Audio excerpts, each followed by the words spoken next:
नमस्कार. मी वैद्य अश्लेषा गोखले. संजीवन वेदा चॅनलवर तुमच्या सर्वांचं स्वागत आहे. आज आपला विषय आहे रक्षाबंधन.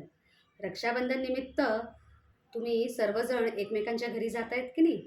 भाऊ बहिणी तुम्ही एकमेकांना भेटताय, आज भेटीगाठी होत आहेत, तुमच्या नाती जपताय.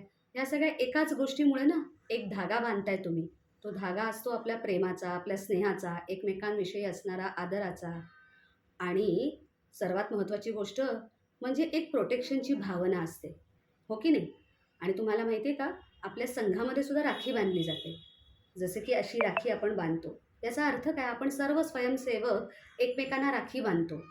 याचाच अर्थ काय? आपण एकमेकांविषयी आज आपण आदर प्लस आम्ही तुमच्यासाठी आहोत, कायम आहोत, हे सांगत आहे. असंच तुम्ही बघा, आपण सर्वांना राखी बांधतो की नाही? आपल्या सैन्यात काम करणाऱ्यांना सुद्धा राखी बांधतो. मग रक्षाबंधन या शब्दाचाच अर्थ बघा ना, रक्षा आणि बंधन. याचाच अर्थ काय? रक्षा या गोष्टीसाठीच आपण धागेच्या स्वरूपात राखी बांधतो.